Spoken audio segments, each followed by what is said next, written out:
Magandang araw po sa inyong lahat.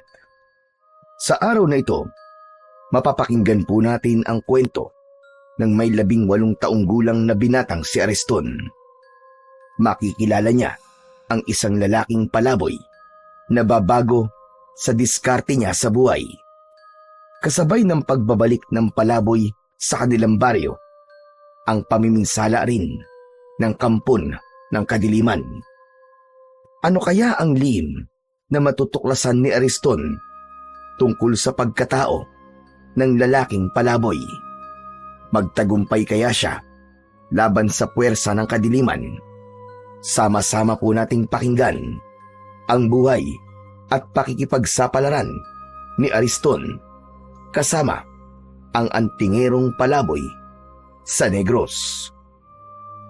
Ngunit bago po ang lahat, mga idol, huwag po nating kalimutang mag-subscribe at i-hit ang notification bell sa aking YouTube channel na The Voice Addict at Apong Isaak para sa mas marami pang makapigil hininga na kwentong aswang at katatakutan mula sa mundo ng kababalaghan. Umpisahan na po natin ang kwento. Sige! Hawakan niyo mabuti ang mga kamay ng palaboy na yan! Sandali lang, Drigo. Ako ang unang sasapak sa lalaking yan. Teka muna, Pedro. Ako ang unang nakakita sa kanya, di ba? Kaya sa akin siya unang magbabayad. Huwag! Maawa kayo! Ano bang kasalanan ko sa inyo? Nagtatanong ka pa? Ikaw ang kumuha ng manok ni Drigo, di ba? Nagkakamali kayo sa mga ibinibintang nyo sa akin. Hindi ko kinuha ang manok nyo. Sinungaling! Lumang style na yan. Nagpapalusot ka lang eh. Wala talaga akong kinuha. Huwag ka lang tumanggi. Aminin mo na, palaboy, para hindi ka na masaktan. Wala talaga akong alam sa mga ibinibintang nyo. Kaya't pakawalan nyo na ako. Nakikiusap ako. Ang dapat sa mga kagaya mo, pinapatay dahil salot ka. Magmula nang dumating ka sa lugar namin, sunod-sunod na mga namatay sa baryo namin. Marahil, bukod sa magnanakaw ka, isa ka ring aswang. Wala kayong sapat na batayan sa mga ibinibintang nyo sa akin. Matigas ka? Sige, tignan ko lang kung magmamatigas ka pa sa gagawin namin sa'yo. Mula naman sa kinaroroonan ng may 18 taong gulang na binatang si Ariston, naririnig niya kung ano ang mga sinasabi ng magkaibigan sa lalaking palaboy na si Mang Ebreo. Habang nagpupumiglas ito mula sa pagkakahawak sa tigkabilaang braso ng 2 lalaki na kasama nina Pedro at Drigo.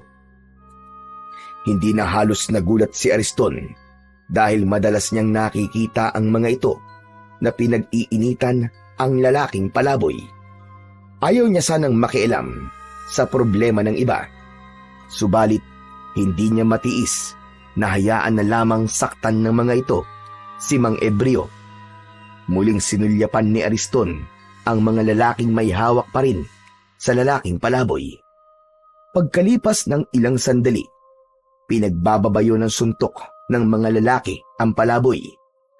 Bumagsak ito sa lupa habang sinasalo ang lahat ng sipa at suntok ng mga ito. Kaya naman, hindi na nakatiis ang binata. Malalaki ang hakbang ng mga paa na nilapitan niya sina Drigo at Pedro. Kasabay ng bawat hakbang, malakas siyang sumigaw para mabaling ang atensyon ng mga ito sa kanya. Hoy! Itigil niyo yan! Huwag niyo siyang saktan! Lahat ng tao ay napalingon sa gawi ng binata. Subalit patuloy pa rin ang pambubugbog ng mga ito sa lalaking palaboy. Habang unti-unting lumalapit si Ariston, napansin niya na nababalutan na ng alikabok ang katawan ni Mang Ebreo habang namimilipit ito sa labis na sakit. Muling umalingaw-ngaw ang malalakas na suntok at hampas ng sipa sa katawan nito, kasabay ng pagmumura ng mga lalaki. Sa kabila nito, Hindi man lang gumanti ang lalaking palaboy. Ni daing ay walang narinig si Ariston. Tila ba tinanggap na lamang nito ang hapdi ng bawat hagupit ng kamao ng magkaibigan. Habang patuloy sa pambubugbog ang mga ito, dumadagundong din sa paligid ang pagtatanong ni na Pedro at Drigo tungkol sa manok na nawala. Sakto namang paglapit ni Ariston, agad niyang itinulak sa balikat sina Pedro at Drigo, kaya napalayo ito ng agwat kay Mang Ebreo na nakabulagta pa rin sa lupa. Anak ng putya, oo. Bakit ka ba nakikialam dito, ha, Ariston? Kailangan ko na talagang makialam dahil hindi na tama ang ginagawa niyo. At sino ka para magsabi sa akin ng ganyan, ha? Huwag ka na magkunwari, Drigo. Alam kong gumagawa ka lang ng kwento para hindi isipin ni Pedro na ibinenta mo sa iba ang manok nyo. Di ba? Kilala kita eh. Alam ko mga ganyang style mo. Drigo, anong sinasabi ni Ariston? Anak naman ng tutyang, oo. Huwag mong sabihing naniniwala ka sa kanya, Pedro. Drigo. Pwede ba? Alam mong totoong sinasabi ko. Nakita ko, iniabot mo ang tandang kay Mantaning, di ba? Tumigil ka. Wala katotohanan niya sinasabi mo. Bakit? Ayaw mo bang malaman ni Pedro na ibinenta mo sa iba ang manok nyo at sinolo mo ang pera? At para hindi ka makonsensya, inilibre mo siya ng alak, di ba? Tumigil ka na.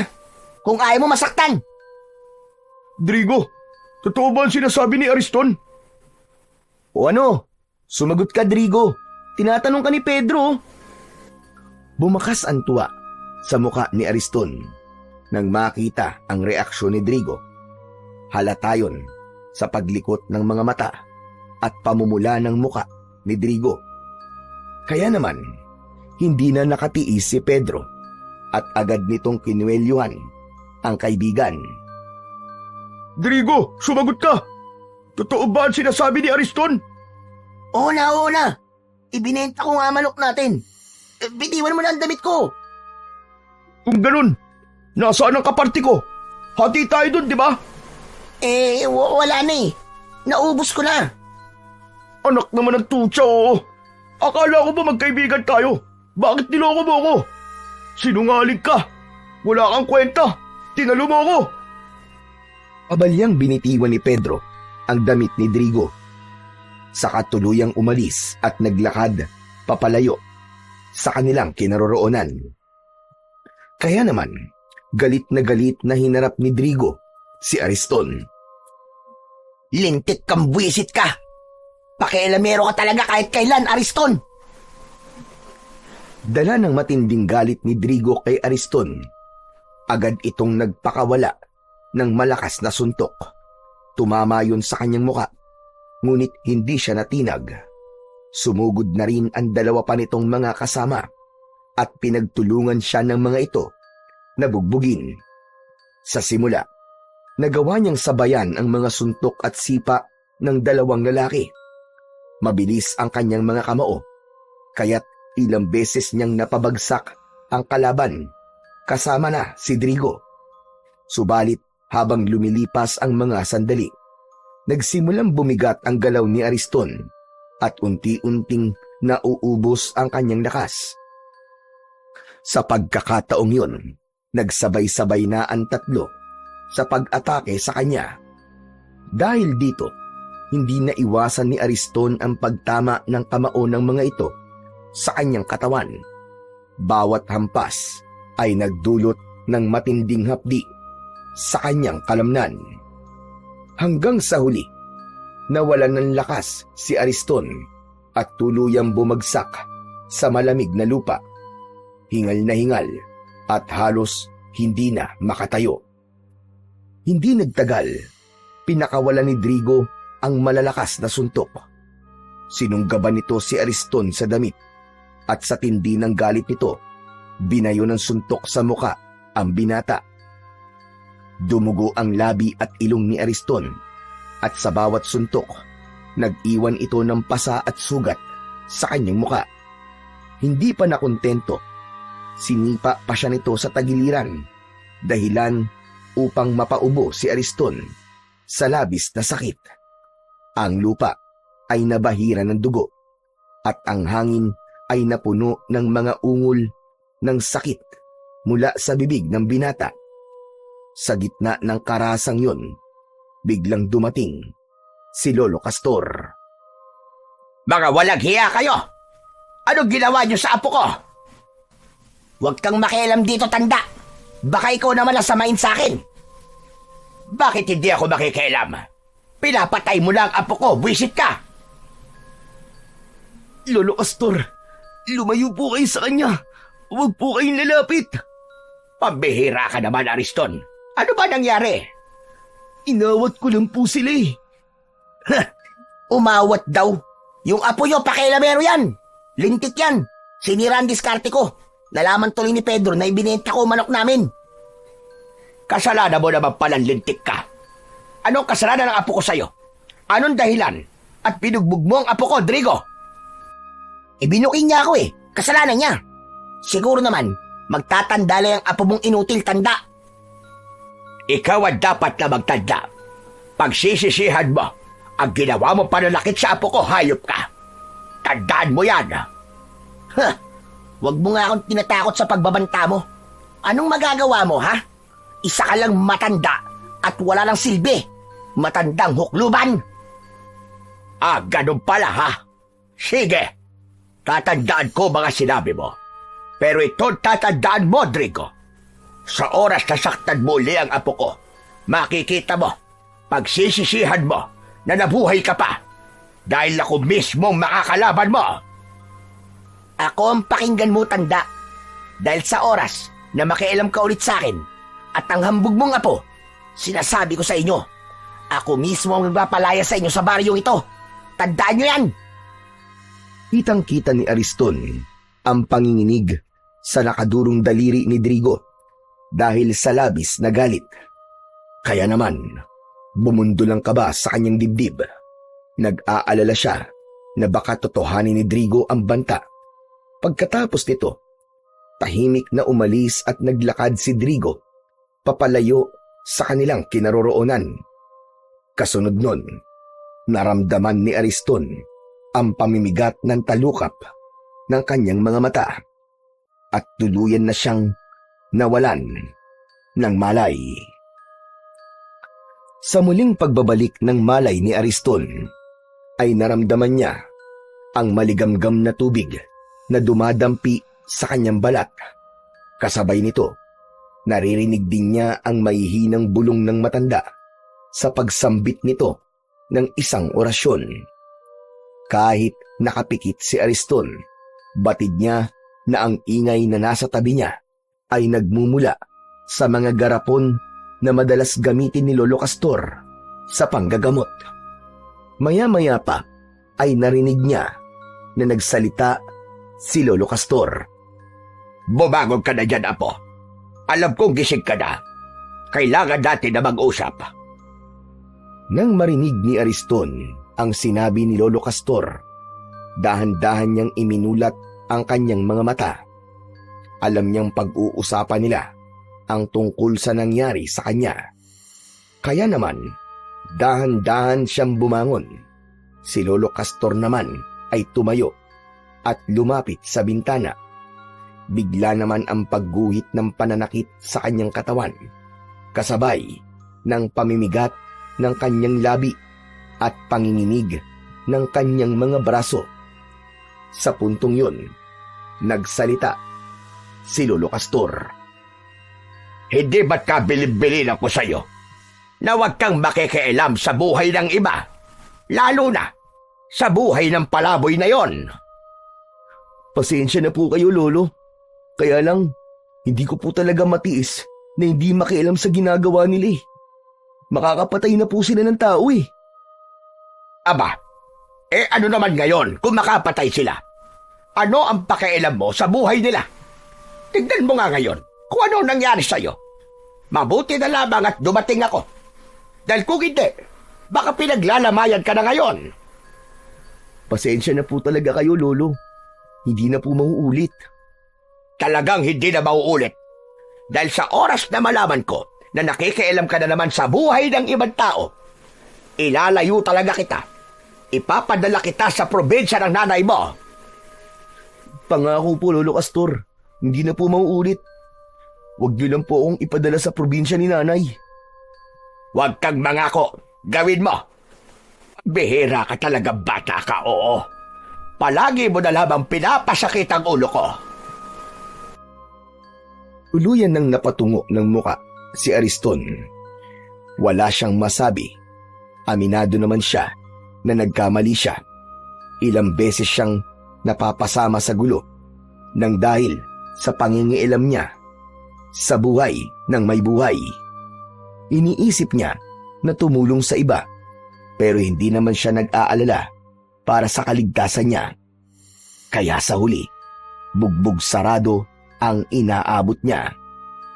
Si Lolo Castor lamang ang natitira niyang pamilya magmula nang mamatay ang kanyang mga magulang. Si Lolo Castor ay isang mahusay na albularyo sa kanilang baryo. Naging sikat ang matanda dahil sa husay nitong manggamot. Kaya naman, yun na rin ang naging hanap buhay ng matanda pagkatapos itong tumigil sa pananabas ng tubo. Teka, sandali lamang, Ariston. Bakit ba madalas mong ipinagtatanggol si Ebreo? Ano ba ang meron? At handa ka magbuwis ng buhay para sa kanya? Hindi niyo po ba nakikita? Nakakaawa po ang itsura niya. Wala pong pamilya na magtatanggol sa kanya. Hindi ko po talaga kayang makitang may sinasaktan sa harapan ko, Lolo. Ewan ko ba? Hay nako, pambihira ka talaga, Ariston. Hanggang maaga pa, itigil mo na ang pagtulong sa iba. Itigil mo ang ugaling yan. Baka ikapahamak mo yan at pagsisihan mo sa bandang huli. Isa pa, tutulong ka lalang din naman. Doon pa, sa nasisiraan na ng ulo. Ano po ba nangyari kay Mang Embryo, Lolo Castor? 17 taon na ang nakakalipas nang maganap ang pagsalakay ng mga pirata at rebelde sa lugar natin. Kinuha nila ang mga babae sa baryo. Pinagsamantalahan sa harap ng kanilang mga asawa at ang mga sanggol noon na edad 1 taon. Pinatay ng mga tulisan sa pamamagitan ng pag-aagi sa mga ito sa ere at pagkatapos ay sasambutin ng kanilang itak. Lahat ng yon ay nasaksihan ni Embryo. Namatay ang kanyang pamilya sa mismong harapan niya. Kaya po ba nasiraan ng ulo si Mang Embryo at naging isang palaboy? Hindi yun ang naging dahilan kung bakit naging palaboy si Embryo. Hindi niya kinaya ang sakit nang mawalan siya ng pamilya. Kaya umalis siya sa baryo natin. Pero pagkalipas ng ilang taon, bumalik siya. Ganyan na ang kilos niya. Ang sabi marahil daw ay kinuha ng engkanto si Embryo. Kaya't nagkaganyan ang buhay niya. Kaya naman, nakikiusap ako sa iyo, Apo. Abay, mag-iingat ka sa kanya. Dahil hindi natin sigurado kung sino nga ba talaga ang Embryo na bumalik sa lugar natin. Ang mga engkanto ay kilala sa kakayahan na manguha ng katawan ng mga tao para sila ang pumalik. Pero sa tingin ko naman po ay mabuti po siyang tao. Naiintindihan ko na po ngayon kung bakit po siya nagkaganon. Nakakaawa naman po palang sinapit niya. Walang puwang ang awa sa kanya, Apo. Basta iwasan mo ang Embryo na yon. Bakit ko naman po siya iiwasan, Lolo Castor? Hindi po ba't mas dapat po siyang lapitan at kaawaan? Dahil magmula nang bumalik siya sa baryo natin, sunod-sunod na ang pagkamatay ng mga tao sa lugar natin. May minsan na natatagpuan sa kakauyan, wakwak ang tiyan at nagkalat ang laman loob sa lupa. Hanggang ang iba naman ay nagkakasakit. Tinutubuan ng malalang sugat sa katawan. Pagkatapos ay nilalabasan ng kung ano-anong mga insekto sa sugat. Lahat ng yun ay nangyari magmula nang bumalik si Embryo. Wala pong sapat na batayan para ibintang sa kanya ang mga nangyayari sa baryo natin. Parang napaka-imposible naman yata ang sinasabi niyo tungkol sa kanya, Lolo. Posible lahat ng mga sinabi ko tungkol sa kanya. Kadalasan ng mga nilalang na nagtatago sa dilim ay magagaling magpanggap at magkunwari. Baka hindi mo alam, ay nasa tabi-tabi lang sila at handa nang umatake sa oras na magkaroon ng pagkakataon. Pasensya na, Lolo. Pero hindi po talaga ako naniniwalang magagawa yun ng mga Ebreo. Isa pa, magaan po talaga ang loob ko sa kanya eh. Dahil naaawa po ako sa kalagayan niya. Maniwala ka, Apo. Hinala ng mga tao. Aswang ang lalaking palaboy na yon. Hindi magtatagal at malalantad din sa lahat ang totoo niyang pagkatao. Nakalimutan niyo na po ba, Lo? Na kapag walang sapat na batayan at patunay sa lahat ng hinala, hindi tayo maaaring manghusga ng kapwa. Alam ko naman yun, Apo. Pero iba si Ebreo. Kahit sundan mo pa siya, makikita mo. Lalabas din ang totoo niyang pagkatao. Sa sinabing yon ni Lolo Castor, isang plano ang nabuo sa isip ni Ariston. Sa isip niya ay susundan niya si Mang Ebreo para malaman kung may katotohanan ba ang sinasabi ni Lolo Castor. Isang malalim na buntong hininga ang pinakawalan ni Ariston. Hindi na siya nagtanong pa sa matanda. Maya-maya pa ay muling nagsalita ang matanda. Hala, sige na. Bumangon ka na dyan. Basta mga biling ko sa'yo, huwag mong kalilimutan nang hindi ako nag-aalala sa'yo, iho. Huwag na po kayo mag-alala, Lolo Castor. Hindi ko na po kayo bibigyan ng sakit ng ulo. Pangako po. Abay, dapat lang. Baka yan pa maging dahilan ng maaga kong kamatayan. Masakit din naman sa ulo yung palaging nagsasaway sa'yo. At saka hindi ka na bata, Ariston. Hala, sige na. Bumangon ka na dyan at magtrabaho ka na. Total naman magaling na ang sugat mo at nalagyan ko na yan ng gamot. Teka, saan naman po pala kayo pupunta at bihis na bihis po kayo? Magtutungo ako sa kabilang baryo. Meron akong pasyente roon. Kaya naman bahala ka na muna rito. Yung mga ibiniling ko sa'yo, wag na wag mong kalilimutan. Hindi na hinintay ni Lolo Castor na sumagot pa si Ariston. Agad itong umalis sa kanyang harapan at naglakad palabas ng kanyang silid. Pagkalipas ng ilang sandali, narinig niya ang pagbukas ng pinto sa labas. Kasunod ng mahinang yabag ng paa nito, papalayo sa kanilang bahay. Kaya naman, nang kumalat ang nakakabinging katahimikan sa loob ng kanyang kwarto, saka lamang niya naisip ang tungkol kay Mang Ebreo. Bigla niyang naalala na nasaktan din ito mula sa pambubugbog nina Pedro at Drigo. Nang mga sandaling yon, ay naramdaman niya ulit ang pananakit ng kanyang binti. Ngunit nailalakad niya na ito ng bahagya. Talagang maaasahan si Lolo Castor pagdating sa panggagamot. Kaya naman, hindi nakapagtataka na marami na ang nagtitiwalang magpagamot sa matanda. Pagkalipas ng ilang araw, matapos siyang bugbugin ni Drigo at ng mga kasama nito, bumalik na si Ariston sa nakasanayan niyang gawain. Kagaya ng dati, nagsimula siyang magtrabaho sa tubuhan ni Kaloy. Banayad ang hagod ng kanyang itak habang tinatabas ang mga tubo. Nang bigla niyang naramdaman na bahagyang lumalamig ang ihip ng hangin. Saka lamang niya napansin na malapit na palang dumilim ang paligid.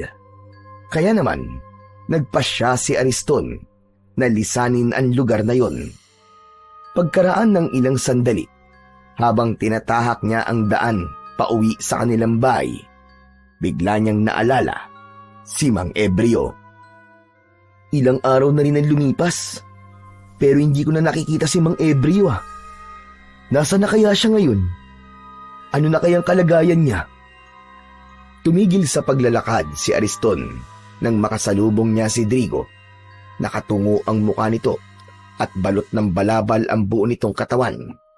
Napakunot ang kanyang noo, kaya napatitig siya sa muka ng binata. Napansin niya kagad ang mga sugat nito sa balat.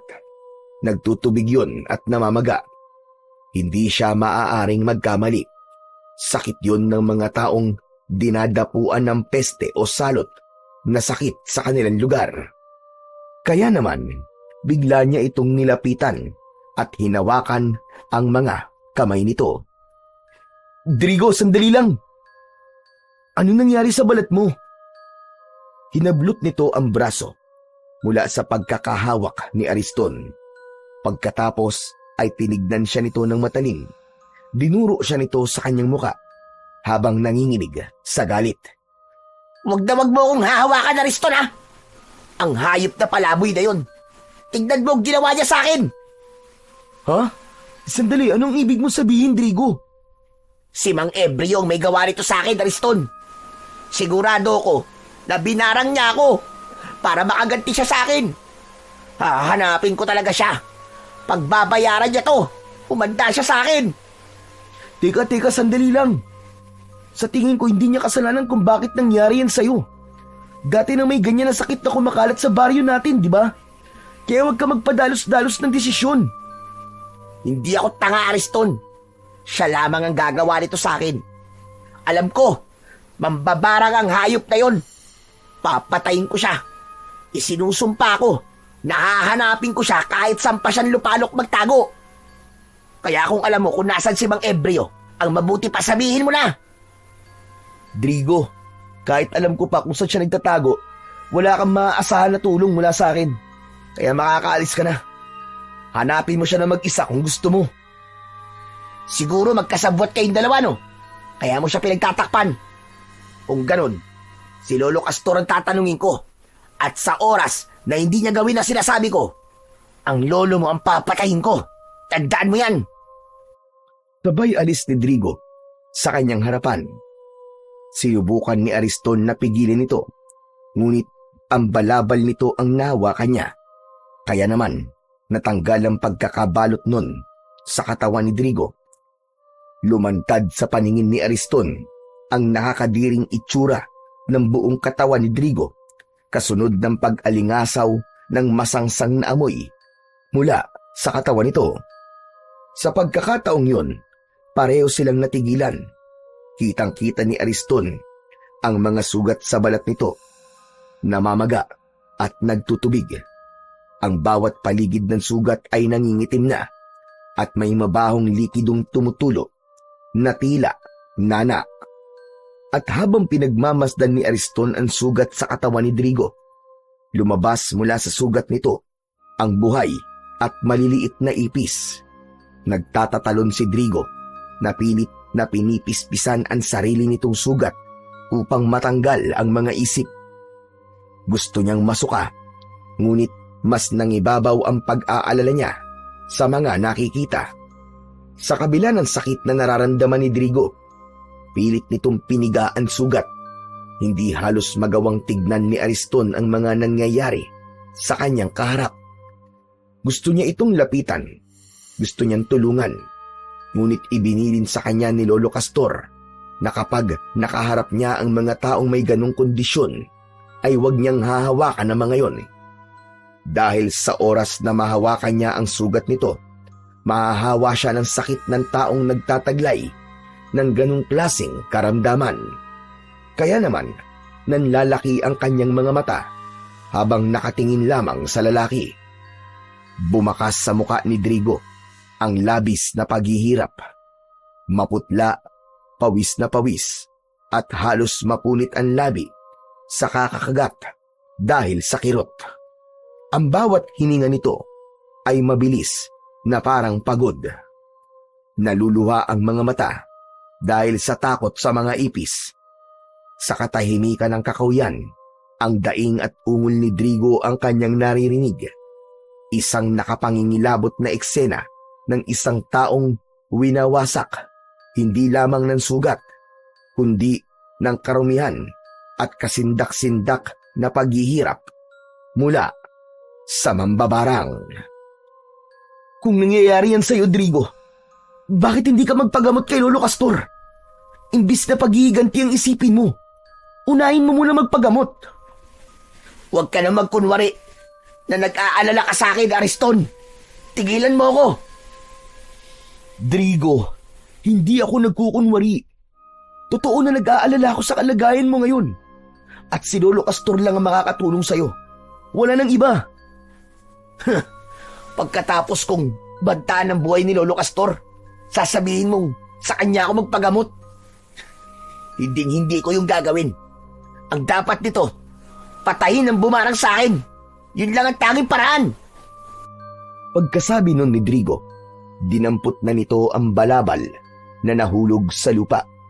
Kaya nakita ni Ariston ang panginginig sa mga kamay ng binata. Nang mahawakan nito ang balabal, ay mabilis nitong ibinalot sa kanyang katawan at umalis sa lugar na yon. Nahabol na lamang ng tingin ni Ariston ang nagmamadaling si Drigo. Pagkatapos ng mga nangyari kay Drigo, parang gusto na rin niyang maniwala na si Mang Ebreo ang may kagagawa nun. Kaya naman, mas tumindi ang pagnanais niya na sundan ang lalaking palaboy. Nang mawala sa kanyang paningin si Drigo, malungkot na naglakad si Ariston pauwi sa kanilang bahay. Habang tinatahak niya ang daan papunta sa kanilang kubo, ay hindi sinasadya na nakita niya si Mang Ebreo. Papunta rin ito sa madilim na bahagi ng kakauyan. Nagtataka na napatago sa likod ng puno si Ariston. Ito na ang tamang pagkakataon para sundan siya. Gusto kong malaman kung may katotohanan ba ang sinasabi ni Drigo at ni Lolo tungkol sa kanya. Tumingala muna si Ariston sa langit at nakita niya na malapit ng dumilim. Ngunit yun na ang pagkakataon na pinakahinihintay niya. Ang sundan si Mang Ebreo at alamin kung ano ang katotohanan. Pinagmasdan ng binata ang kanyang itak. Sa kadahan-dahan na naglakad pasunod sa matandang lalaki. Maingat at magaan ang kanyang pagakbang para hindi nito mahalata na sinusundan niya si Mang Ebreo. Lumipas ang ilang minutong paglalakad. Nakarating sila sa kabilang baryo. Mula sa kanyang pinagkukublihan na puno, tanaw niya na lumapit si Mang Ebreo sa pintuan ng isang babaeng may tindahan ng tinapay. Nang hihingi ang lalaki sa ginang. Sa una ay hindi muna ito kumilos sapagkat kinilala muna nitong mabuti si Mang Ebreo. Ngunit hindi nagtagal ay nagbigay rin ang babae ng tinapay kay Mang Ebreo. Nang matanggap nito ang tinapay, ay muli itong nagpatuloy sa paglalakad. Kinailangan ni Ariston na magpalipat-lipat sa mga puno na madadaanan niya habang hindi inaalis ang paningin sa ginagawa ng lalaking palaboy. Maya-maya pa ay huminto naman si Mang Ebreo sa tapat ng isang magandang bahay. Nakita niya na kumakatok ito sa pinto at nanghihingi ng pagkain. Subalit ipinagtabuyan ito at ipinahabol pa sa aso. Hindi inaasahan ni Ariston na masasaksihan niya ang ganong ugali ng mga tao. Kahit may ilang nag-abot ng tinapay o kanin kay Mang Ebreo, meron pa rin na mga taong may masasamang pag-uugali. Pagkalipas ng ilang oras na paglalakad at pagmamakaawa para sa pagkain, tuluyan na itong umalis, dala ang kaunting piraso ng tinapay na nakasilid sa basang tela nito. Bawat bahay na nagbibigay rito ng pagkain ay nakikita ni Ariston na nilalagyan ng marka ang bawat dingding o pinto gamit ang palawit ng kwintas nito. Kaya naman, napapaisip si Ariston kung bakit ginagawa yon ni Mang Ebreo. Teka, bakit kaya nilalagyan niya ng tanda ang bahay ng mga taong nagbibigay sa kanya ng tinapay? At ang hindi naman nagbibigay sa kanya ng pagkain ay nilalagyan niya ng X na marka. Para saan kaya yun? Napakunot ang noo, nabulong sa sarili ni Ariston. Muli niyang ipinagpatuloy ang pagsunod kay Mang Ebreo habang ang paligid ay unti-unti nang binabalot ng dilim. Bumakas ang pag-aalala sa dibdib ni Ariston. Kailangan niyang makabalik kagad sa bahay nila upang hindi malaman ng matanda ang pinaggagawa niya habang wala ito. Mabuti na lamang at naisipan ni Mang Ebreo na bumalik sa gubat. Tinaak nito ang daan papunta sa kakahuyan. Maya-maya pa ay tumigil ito sa paglalakad. Sa tapat ng isang maliit na matandang punong balete, lumapit si Mang Ebreo. Inilapag nito ang daladala at umupo sa isang batong nababalutan ng damo. Pagkaraan ng ilang sandali ng pagpapahinga, sinimulan nitong buksan ang tinapay at marahang isinubo sa bibig. Dahan-dahang ninunguya na para bang bawat mumo ay mahalaga. Ang katahimikan ng paligid ang nagsilbing saksi sa kalungkutan ng buhay ni Mang Ebreo. Sa kabilang dako naman ng kakahuyan, nakatago si Ariston habang nakatingin pa rin sa ginagawa ng lalaking palaboy. Wala naman ako napapansin na kakaiba sa kanya. Kawawa pa nga ang kalagayan niya dahil sa ilang oras na paglalakad niya, isang balot lamang ng tinapay ang nakuha niya at wala pang tubig. Muli siyang napatingin sa gawi ni Mang Ebreo. Kasunod nito ay maingat siyang nagpalipat-lipat sa mga puno upang hindi maramdaman ni Mang Ebreo ang presensya niya. Ang kanyang mga mata ay nakatutok sa bawat kilos ng matanda. Pinagmamasdan kung saan ito tutungo o anong lihim ang maaaring malaman niya rito. Tanging ang liwanag lamang ng sikat ng buwan ang tanglaw niya sa paligid. Naaalala niya na malapit ng sumikat ang kinatatakutan na pulang buwan. Yun ang hudyat ng muling pagkabuhay ng pinakamalakas na aswang. Ayon yun sa kwento ni Lolo Castor. Habang abala siya sa pag-iisip, ay napatungo siya at muling napasulyap sa gawi ni Mang Ebreo. Ngunit nanlaki ang kanyang mga mata. Nawala bigla ang matandang lalaki sa kinauupuan nitong bato. Hala! Nawala siya! Pambihira naman, oo! Nasaan si Mang Ebreo? Saan kaya siya nagpunta? Inilinga ni Ariston ang kanyang paningin sa buong paligid. Ngunit wala na talaga ang lalaking palaboy. Kaya naman, napilitan siyang lumabas sa kanyang pinagtataguan. Naglakad siya papalapit sa bato na inuupuan ni Mang Ebreo. Ang bilis naman niyang mawala. Pambihira! Akma na sanang paalis sa tapat ng puno ng balete si Ariston nang bigla siyang nakarinig ng mahinang pag-angil sa kanyang likuran. Biglang may malamig na hangin ang dumampi sa kanyang batok.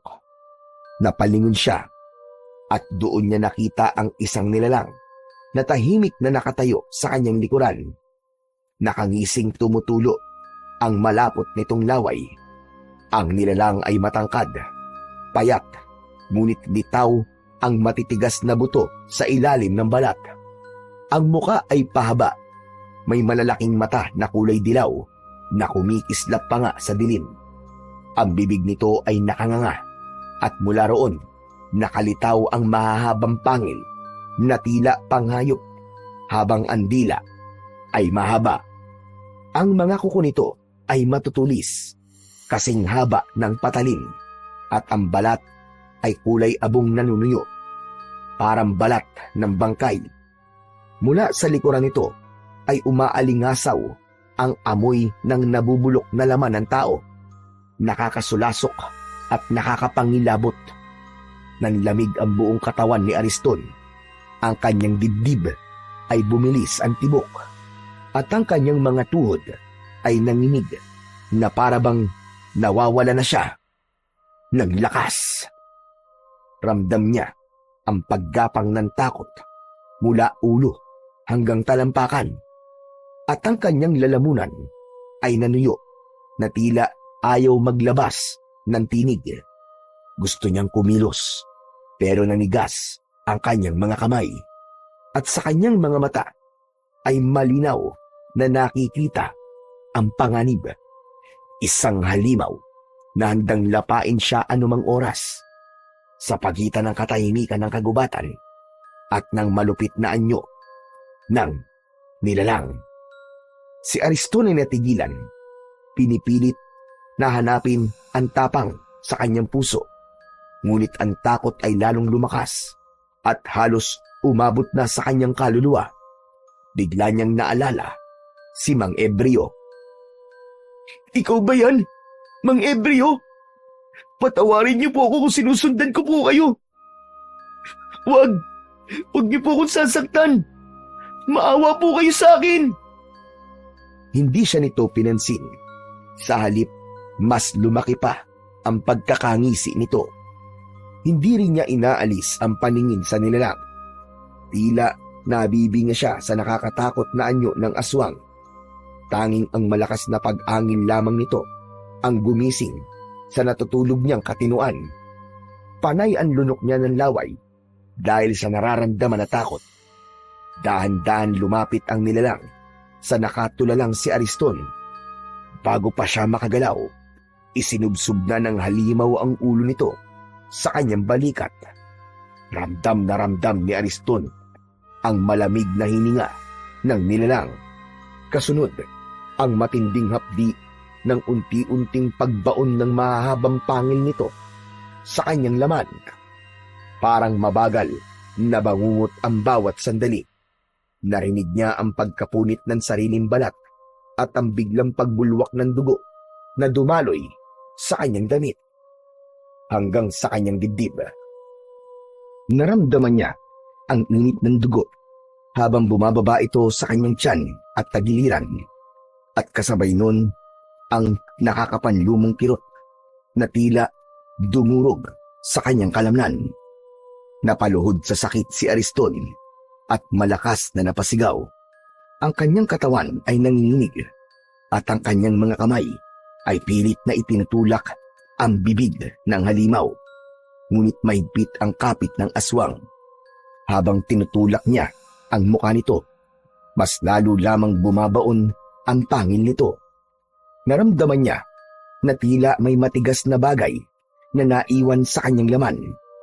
Kasunod nun, dumadaloy ang dugo at naririnig niya ang nakakadiring paglagok ng halimaw. Tila ba umiinom ito ng alak, ngunit ang iniinom nito ay ang mismong buhay at sariwang dugo ni Ariston. Pilit niyang nagpumiglas, hinampas ang katawan ng halimaw, ngunit walang saysay. Ang bawat lagok ng nilalang ay nagdudulot ng panghihina sa kanyang mga tuhod at ang kanyang paningin ay nagsimula ng lumabo. Sa huling sandali ng kanyang lakas, mas malakas na sigaw ang kumawala sa kanyang bibig. "Umalis ka! Demonyo ka! Hindi mo ako mapapatay! Pakawalan mo ako! Pakawalan mo ako!" Isang malakas na suntok ang dumapo mula sa aswang, mula sa kamao ni Ariston. Pumalas ito at binitiwan siya. Bumagsak si Ariston sa lupa, hapong-hapo at duguan, habang ang nilalang ay umatras. Nakatitig pa rin sa kanya, ngunit hindi na muling sumugod. Ang katahimikan ng kagubatan ay muling bumalik. Tanging mga ungol ng sugatang si Ariston at ang pagtulo ng dugo sa lupa ang nanatiling tunog ng gabing yun. Maya-maya pa ay biglang nagsalita ang nilalang na umatake sa kanya. "Simula ngayon, kabilang ka na sa mga alagad ko. Nagtagumpay ako." Inilinga ni Ariston ang paningin sa paligid. Umaasa siya na merong tutulong sa kanya. Ngunit ang puno lamang ng balete ang tanging saksi sa mga nangyari sa kanya. Alam niya na ngayon na si Mang Ebreo nga ang aswang na pumapatay sa mga tao. Pagkatapos magsalita ng nilalang, ay umalis ito sa kanyang harapan. Naiwan siyang nakaluhod sa lupa habang nararamdaman ang kakaibang sakit na gumagapang sa buo niyang kalamnan. Nagkikikisay ang kanyang katawan, tumitirik ang kanyang mga mata, at dala ng labis na paghihirap. Napunit niya ang kanyang damit dahil pakiramdam niya ay mainit ang kanyang katawan at tila may lalabas na insekto sa kanyang laman. Sandali pang nagkikikisay ang kanyang katawan, biglang tumulo ang malapot niyang laway. Nagugutom, nauuhaw. Yun ang kanyang nararamdaman ng mga sandaling yun. Anong nangyayari sa akin? Hindi maaari! Kahit hindi nakikita ni Ariston ang kanyang sarili, natitiyak niya na nahawahan na siya ng aswang. Isa na siyang ganap na halimaw. Hindi siya maaaring magkamali dahil ang nararamdaman niyang gutom at uhaw ay hindi para sa normal na pagkain, kundi sa karne ng tao. Napayuko si Ariston, hingal at duguan, nang biglang may dumaloy na kakaibang init sa kanyang mga ugat.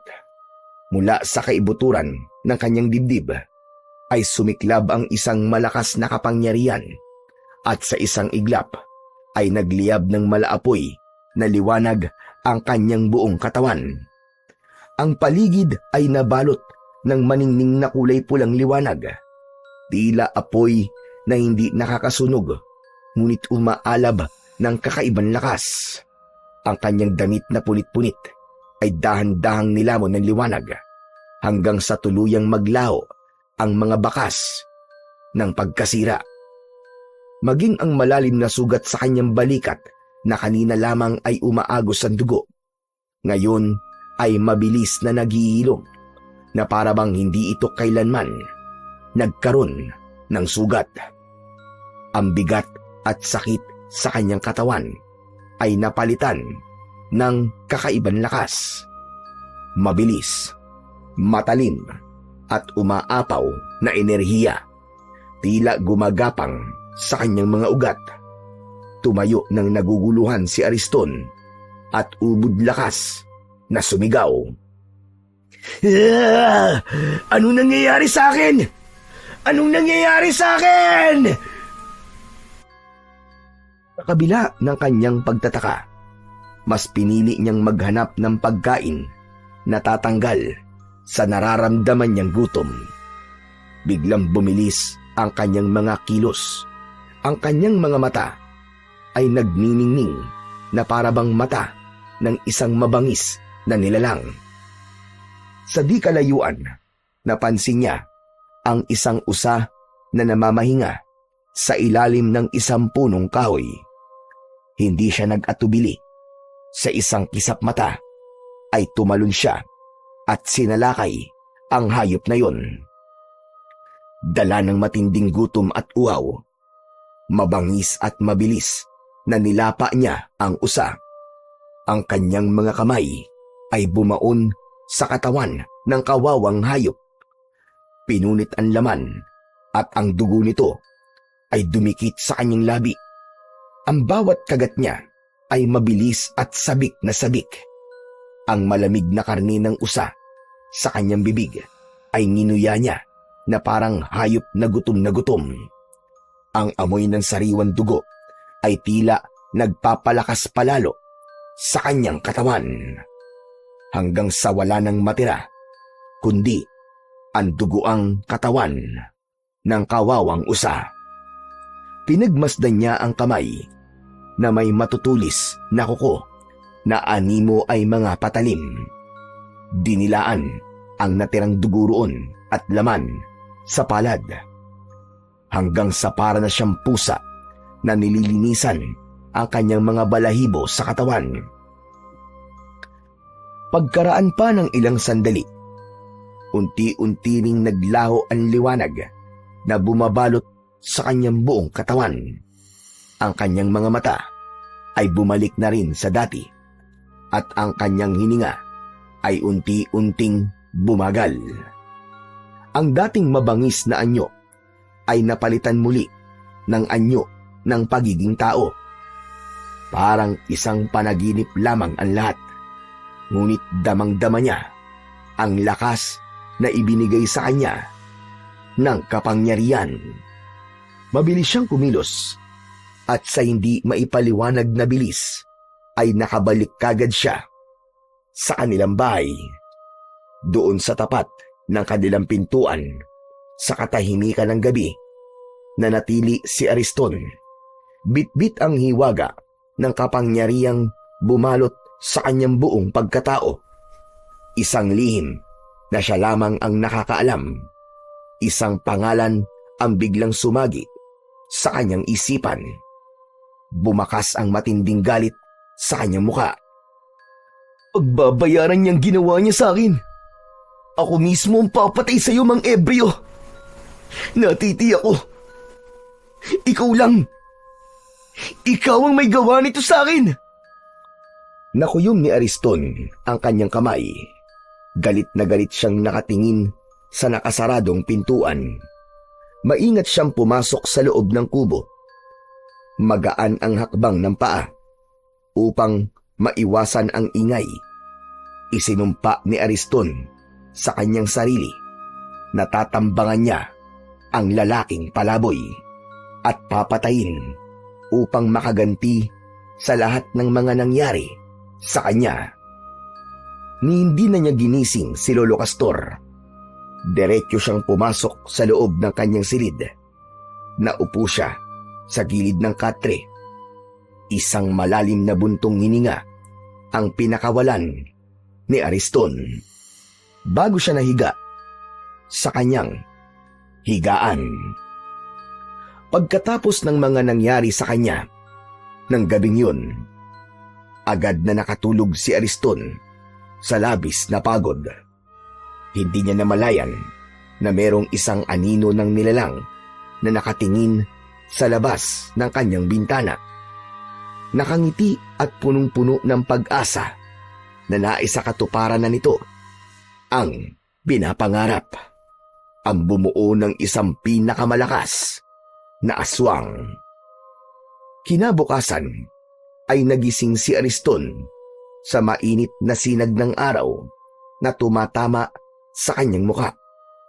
Wala siyang balak lumabas ng bahay dahil hindi na siya katulad ng isang normal na nilalang na makakatagal pa sa init ng araw.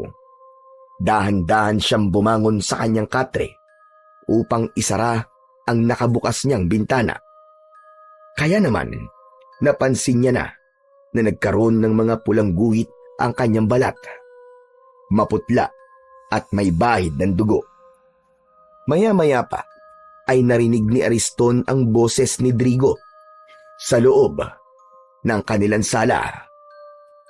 Nais na nitong magpagamot sa matandang albularyo na si Lolo Castor dahil hindi na nito kaya ang labis na sakit na nararamdaman. Pagkatapos na marinig ni Ariston ang pakiusap na yun ni Drigo, lumapit siya sa pintuan at sinilip ito sa siwang ng dingding. Parang awa nyo na, Lolo Castor. Iligtas nyo ako. Tulungan nyo ako. Hindi ko na talaga kaya. Hindi ko na kayang matagalan ang sakit na nararamdaman ko.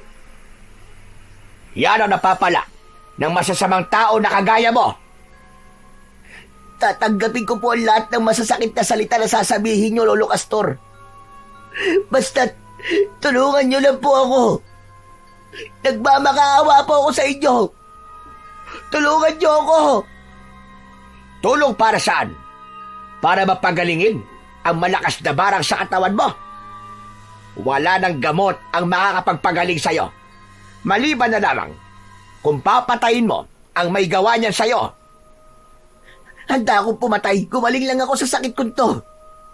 Kung totoong barang ito, sino ang hayop na yun na gumawa nito sa akin? Sa tingin ko, si Ebreo ang may gawa niyan sa'yo.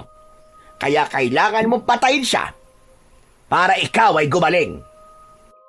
Sa isang bahagi ng silid ay napapangiti si Ariston. Dalawa na silang maghahanap sa lalaking palaboy. Tila nawala ang kabutihan sa puso ng binata. Natutuwa siyang may ibang tao na gagawa sa mga binabalak niyang gawin para kay Mang Ebreo. Ngunit sa puso niya ay ninanais niyang siya ang unang makakakita sa lalaking palaboy dahil ang gusto niya, siya mismo ang papatay kay Mang Ebreo. Pagkatapos mag-usap sina Lolo Castor at Drigo, nagpaalam na ang binata sa matanda. Samantalang si Ariston naman ay nanatiling nakikiramdam sa kilos ng matanda sa labas ng sala. Bigla niyang napansin na papalapit sa kanyang silid ang kanyang Lolo Castor. Kaya naman, mabilis siyang naghanap ng balabal. Kailangan niyang maitago sa matanda ang kanyang kalagayan. Nang makuha niya ang balabal, ay agad niyang ibinalot yun sa kanyang katawan. Kasunod nito, narinig niya ang boses ng matanda sa labas ng nakasarado niyang pintuan. Apo! Apo! Ariston! Gumising ka na dyan. Nakaluto na ako ng almusal natin. Hala, sige na. Halika na rito. Sabayan mo na akong kumain. Mamaya na lamang po ako, Lolo Castor. Masama lang po ang pakiramdam ko. Mauna na po kayo. O sige, ikaw mabahala. Mauna na akong kumain ha. Kailangan ko pa magpunta sa bahay ni Pedro. Nabalitaan mo na ba nangyari kina Drigo at Pedro? Po? Hindi pa po. Sagot niya sa tanong ni Lolo Castor. Nagkunwari siyang walang nalalaman tungkol sa nangyayari sa magkaibigan. Tila lampasan ang kanyang tingin at nakikita ang matanda na nakatayo pa rin sa labas ng kanyang silid. Alam mo ba na dinapuan sila ng malubhang karamdaman na para bang isang itim na barang? Si Drigo, humingi siya ng tulong sa akin at alam na niya kung sino ang bumarang sa kanya. Siguro naman maniniwala ka na sa akin. Si Ebreo, ang mambabarang na pumapatay sa mga biktima. Marahil ay naghihiganti siya sa mga taong nanakit sa kanya. Opo, naniniwala po ako sa inyo, Lolo Castor. Narinig ko po kayong nag-uusap kanina ni Drigo. Bumalik ang palaboy na yun para maghasik ng lagim. Nagkiskisan ang mga ngipin ni Ariston. Sa labis na galit, nakuyom niya ang kanyang kamao. Sa isip niya ay hihintayin lamang niya ang pagsapit ng gabi at aabalahin niya ang kanyang sarili sa paghahanap sa lalaking palaboy. Hindi na nagsalita si Lolo Castor sa labas ng kanyang silid. Narinig niya ang mga yabag ng paa nito papalayo sa tapat ng pinto. Isang malalim na buntong hininga ang pinakawalan ni Ariston bago siya bumalik sa higaan. Ilang saglit lang ang lumipas ay muli siyang nakatulog. Hindi niya na namalayan kung gaano kabilis lumipas ang mga oras. Pagkagising ng binatang si Ariston, nagulat siyang madilim na naman ang paligid. Agad niyang kinuha ang kanyang itak na nakasabit sa dingding at sa bintana siya dumaan. Paglapat ng kanyang mga paa sa lupa, mabilis niyang tinahak ang daan papunta sa kakahuyan. Pagsapit niya sa gitna ng kagubatan, malinaw niyang nakikita ang daan dahil sa maliwanag na sikat ng buwan. Batid niya na doon dadaan si Mang Ebreo. Kaya naman, naghintay siya ng ilang minuto habang nakatago sa likod ng puno ng balete. Hindi nga nagtagal, nakita niyang papalapit sa balete si Mang Ebreo. Pasa nito ang isang lumang sako na puno ng kalakal. Mabagal ang hakbang ng matanda, tila ba pagod sa maghapong panlilimos ng pagkain. Naalala ni Ariston kung paano siya nito kinagat sa balikat isang bagay na lalong nag-udyok sa kanya upang harapin ito ngayong gabi. Nang tuluyang makalapit si Mang Ebrio, mabilis na lumabas si Ariston mula sa kanyang pinagtataguan at hinarangan ito sa daan. Bago pa makagalaw ang matanda, itinaas na ni Ariston ang kanyang itak at itinutok yun sa dibdib ni Mang Ebrio. Bumakas ang gulat at pagtataka sa anyo ng matandang lalaki. Anong ibig sabihin yan? Umasta ito na parang nasisiraan ng ulo. Nagsasasayaw na patuloy sa pagkukunwari. Ngunit sa inis ni Ariston, inatake niya ito ng taga sa katawan na agad naman itong naiwasan. Sumeryoso ang mukha nito na tumingin sa kanya. Nawala ang bakas ng pagiging siraulo ni Mang Ebrio. Buong kahandaan na napaatras ito ng hakbang. Ngunit ang mga mata ay nanatiling nakatingin sa kanyang kamay na may tangan na itak. Unti-unting nagbago ang anyo ni Ariston. Mula sa pagiging tao ay naging isang halimaw ito na umaangil ng dahil sa labis na puot at galit. Ni hindi nagulat ang kaharap. Tila alam na nito na may hawa siya ng pagkaaswang. Kaya naman, mas lalong gumapang ang galit sa dibdib ni Ariston. Dito na magtatapos ang pagtatago mo, hayop ka! Pati ako, dinamay mo. Hinawaan mo ako ng pagiging aswang mo. Kaya naman, papatayin na kita ngayon!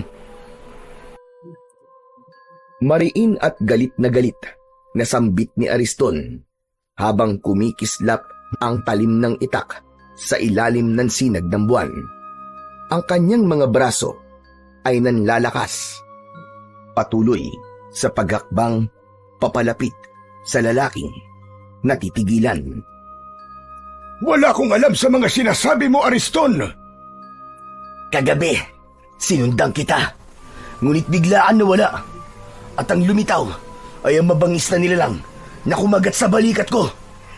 Kaya nangyari ito sa akin. Alam ko, ikaw yun. Ikaw ang aswang na gumawa nito sa akin. Kaya huwag ka na magkunwari.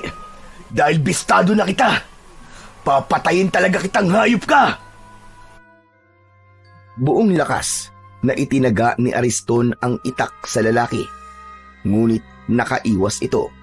Habang patuloy sa pag-atake si Ariston, nagsalita naman si Mang Ebrio. Nagkakamali ka sa inaakala mo. Kagabi, alam kong sinusundan mo ko, pero wala akong ginawang masama sa'yo. Umuwi na ako noon at hindi ko alam ang mga nangyari sa'yo. Maniwala ka, Ariston! Sinungaling ka! Muli niyang inatake ng taga si Mang Ebrio, ngunit mabilis itong nakaiwas. Nagawa siya nitong maitulak. Bumakas sa mukha nito ang pinaghalong pag-aalala at pagtataka. Sa katahimikan ng kakahuyan, ang kanilang mga hininga lamang ang naririnig. Sa pagitan ng dalawang nilalang, ang matandang palaboy na puno ng misteryo at ang binatang armado ng tapang. Nagsimula ang sagupaan na magbubunyag sa kanila ng totoo nilang layunin at pagkatao. Ang itak ni Ariston ay walang nagawa sa mabilis na paggalaw ni Mang Ebrio, lalo na nang tinamaan siya ng suntok nito sa kanyang dibdib. Bumagsak siya sa lupa. Habang nakahiga si Ariston sa lupa, mabilis naman na hinubad ni Mang Ebrio ang kwintas nito. Akala niya ay gagamitin yun ng lalaki sa kanya upang patayin siya. Ngunit nagkamali si Ariston. Sa pagtalon ni Mang Ebrio papalapit sa kanyang kinaroroonan, mabilis nitong naisuot ang kwintas sa kanyang leeg at agad na tumayo, papalayo sa kanya. Nagulat si Ariston dahil may kung anong malakas na puwersa ang nagpatigil sa kanyang galit at katawan. Nanatili siyang nakahiga habang nakatingin sa nakatayong si Mang Ebrio. Subalit ang hininga ni Ariston ay mabilis at punong-puno ng pagpupumiglas ang isipan. Ngunit hindi ng kanyang katawan. Anong ginawa mo sa akin? Anong ginawa mo sa akin, hayop ka? Pansamantalang maninigas ang katawan mo sa loob ng 5 minuto. Sapat na yon para mapakinggan mo ang mga sasabihin ko sa'yo. Alisin mo to! Alisin mo to, hayop ka! Alisin mo to! Tinatanggal pansamantala ng kwintas ang pagiging aswang mo at makokontrol mo ang sarili mo. Ngunit bago yon, unti-unti niyang binibigyan ng bisa ang mutya na nakatanim sa balikat mo. Walang kaalam-alam ang nilalang na nagtanim sa'yo ng mutya na isa palang pagkakamali ang ginawa niya sa'yo. Hindi ba't ikaw nga ang may gawa nito sa akin? Ikaw ang kumagat sa balikat ko. Kaya ikaw ang nagkamali. Huwag mo na subukang bilugin pa ang ulo ko. Dahil hindi ako maniniwala sa'yo. Demonyo ka! Patutunayan ko sa'yo na nagsasabi ako ng totoo. Ang kwintas na suot mo ay karapat-dapat para sa'yo. Pagmasdan mo kung paano niyan babaguhin ang anyo mo. Dahil hindi ako masamang nilalang, kagaya ng iniisip mo. Sa ating dalawa, ikaw lang ang totoong aswang. Sa ilalim ng malamlam na sinag ng buwan, hingal at pawis na pawis si Ariston habang pinagmamasdan ang pagliwanag ng suot niyang kwintas. Kanina lamang ay nanlilisik ang kanyang mga mata. Nanginginig ang kanyang mga kamay sa pananabik na mapatay si Mang Ebreo. Pati na ang galit na kanyang nararamdaman para rito ay unti-unti ding naglaho. Nagsimulang magbago ang lahat. Mula sa loob ng kanyang dibdib ay unti-unting kumalat ang malamig na enerhiya. Pumapawi sa init ng halimaw na nagkukubli sa kanyang pagkatao. Ang kanyang balat na kanina ay namumula at puno ng tila naglalagablab na ugat ay muling naging payapa at bumalik sa normal na kulay. Ang kanyang mga mata na tila mata ng isang mabangis na hayop ay bumalik sa pagiging mata ng isang tao. Isa-isa ring naglaho ang bakas ng pagiging aswang ng binata. Ang mahahabang kuko ay umurong at ang matutulis na pangil ay lumubog at ang kanyang hininga na kanina ay mabigat at mabangis ay naging banayad at mahinahon. Ang kanyang katawan na parang kinokontrol ng halimaw ay muling napasunod sa kanyang sariling kalooban. Sa wakas, nakaluhod na siya sa lupa. Hawak-hawak ang kwintas na tila yun lamang ang pag-asa niya para maging tao. Si Ariston, na nilamon ng pagiging halimaw, ay muling naging tao. Kalmado, tahimik, at nagtataka kung gaano pa katagal magtatagal ang bisa ng mahiwagang kwintas sa kanyang dibdib. O ano? Siguro naman, makakausap na kita ngayon ng maayos nang hindi pinagbabantaan ng buhay ko. Anong nangyayari sa akin? Mananatili pa rin ang pagiging aswang mo. Ngunit hindi na kagaya kanina na wala kang kontrol. Wala akong kinalaman sa ibinibintang mo sa akin. Hindi ako ang may gawa niyan sa'yo. Hindi ko alam kung dapat ba akong maniwala sa mga sinasabi mo. Handa akong patunayan na hindi ako ang aswang. Ngayon na nalaman ko na ang sikreto mo, ikaw naman ang sumama sa akin para makilala mo kung sino ba talaga ako at kung ano ang totoo kong layunin. Huwag mo na akong linlangin. Ang mga kagaya mo ay hindi dapat pinagkakatiwalaan. Ang layunin mo ay gumanti sa mga taong nanlakit sa'yo, di ba? Ikaw ang bumarang kina Pedro at Drigo. Nagkakamali ka, Ariston. Sapagkat hindi ko yun magagawa sa kanila. Mali ang iniisip mo sa akin. Sinundan kita at alam ko kung ano ang mga nakita ko. Alam ko nga na sinundan mo ko kahapon. Kaya alam ko rin na nakita mo ang lahat ng ginawa ko. Kaya paano mo nasabi na ako ang aswang na umatake sa'yo. Sige nga. Biglang natigilan si Ariston. Dahil sa puntong yun, hindi niya nakita ang pagpapalit ng anyo ni Mang Ebreo. Kaya walang sapat na batayan ang mga ibinibintang niya rito. Nagsimula na siyang maguluhan. Alam ko, may bahagi ng pagkatao mo pa rin ang naguguluhan. Sumama ka sa akin at ipapakita ko sa'yo kung sino ba talaga ako. Sa oras na matuklasan mo kung ano ang totoong ginagawa ko, malalaman mo rin ang dahilan kung bakit pinagbibintangan nila ako na isang aswang. Pero, paano mo maipapaliwanag ang mga taong natatagpuan sa kakahuyan habang ikaw ang kanilang itinuturong pumatay sa mga biktima? Hindi sila mga tao, Ariston.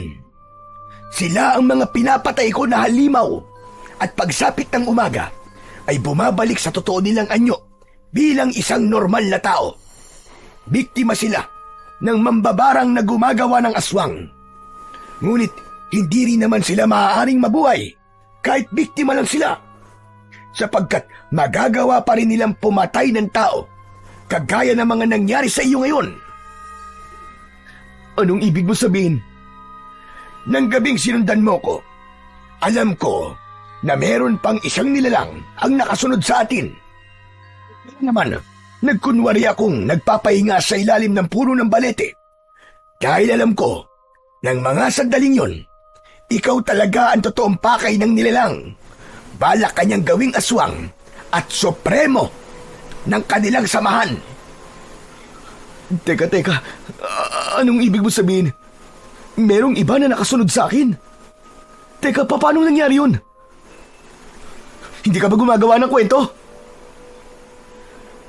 Ariston, totoo lahat ng sinasabi ko sa'yo. Marahil hindi mo pa rin naiintindihan na may mutyang nakatanim sa balikat mo. Nagtagumpay siya sa pangahawa sa'yo. Kaya lang, may ginawa siyang pagkakamali. Kinagat ka niya sa tapat ng baleting ito. Sabay turo ni Mang Ebreo sa puno na nasa tapat nila bago muling tumingin sa kanya. Anong kaugnayan ng balete sa mutya na nasa balikat ko? Hindi maaaring taniman ng mutya sa balikat ang isang tao kapag nasa tapat siya ng puno ng balete. Dahil ang enerhiya ng mga engkanto na nangangalaga sa puno ng balete ay sumanib sa mutyang nasa balikat mo. Kaya nagkaroon ka ng kakaibang kapangyarihan na tatalo sa mambabarang na aswang.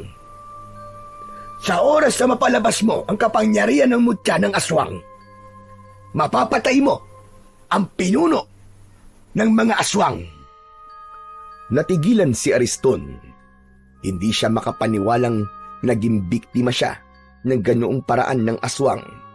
Subalit may bahagi sa puso niya ang naguguluhan pa rin. Nalilito siya sa maraming bagay. Ngayong alam mo na ang totoong dahilan kung bakit ka tinaniman ng mutya ng aswang. Magpanggap ka na walang alam at mahuhuli mo kung sino ang totoong kalaban. Isuot mo lang ang kwintas na yan at bibigyan ka niyan ng proteksyon. Hindi ko alam kung talagang maniniwala ba ako sa mga sinasabi mo. Pero mukhang nailigtas ako ng kwintas na to na ipinasuot mo sa akin. Wala akong gagawin na masama sa iyo, Ariston. Kaya't magtiwala ka sa akin. Walang mahalaga ngayon, kundi ang palakasin ng katawan mo.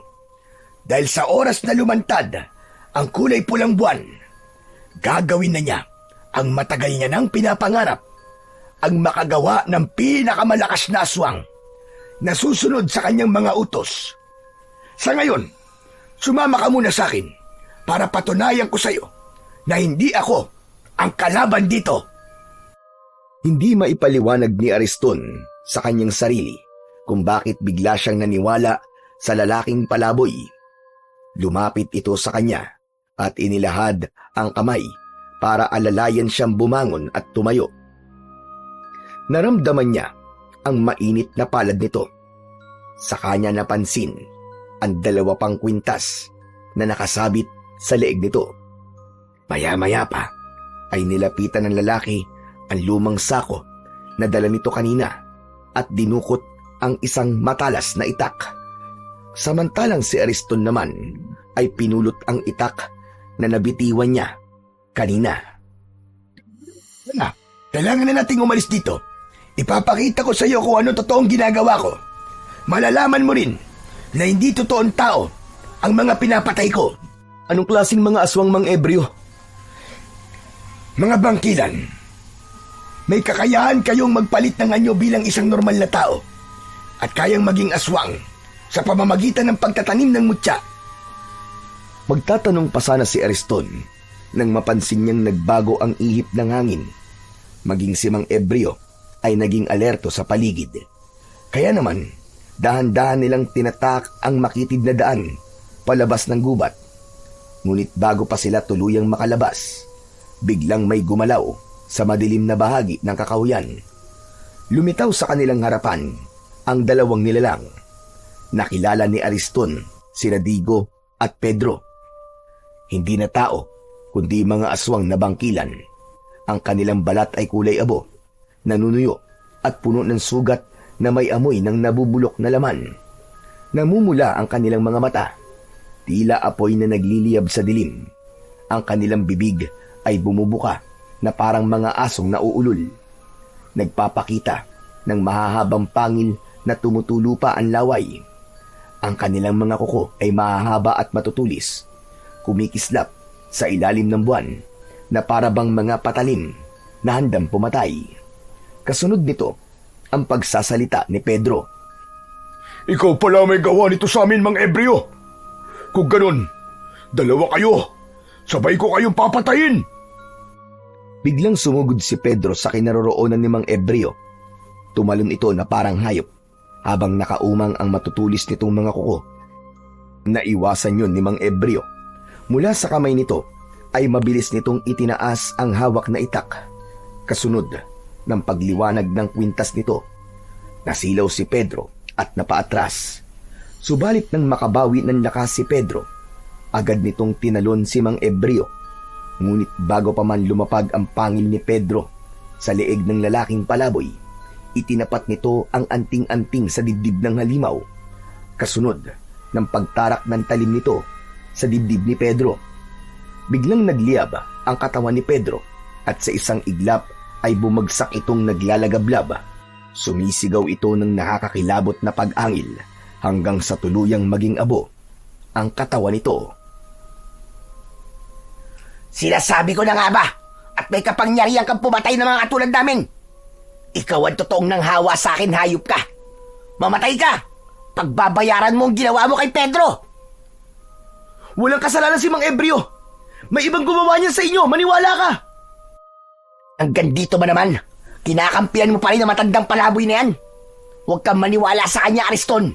Siya ang totoong kalaban dito. Nagkakamali ka, Drigo. May iba pang may pakana sa pagiging aswang mo.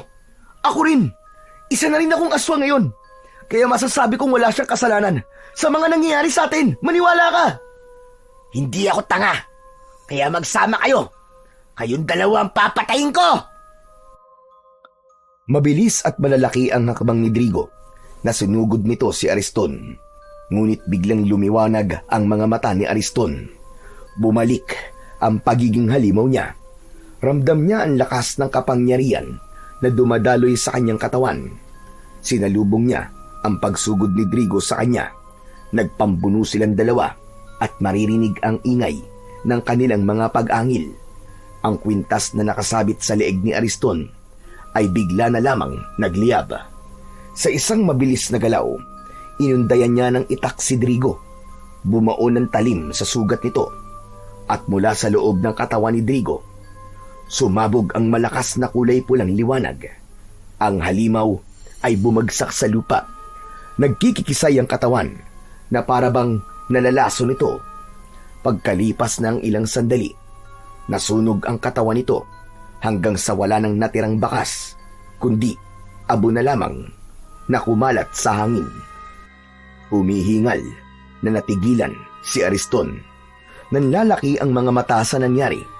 Doon niya nalaman na ang kapangyarihang nananalaytay sa kanyang mga ugat ay hindi sumpa, kundi isang sandata na magagamit niya laban sa kasamaan.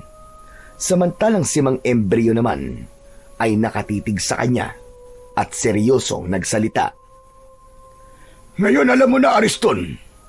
Sila ang totoong kalaban. Hindi ako makapaniwala na isa kayong manunugis ng aswang. Nagkuunwari lang pala kayong palaboy para hanapin ang mga halimaw na nabiktima ng mambabarang. Tsaka, bigla ko po naalala.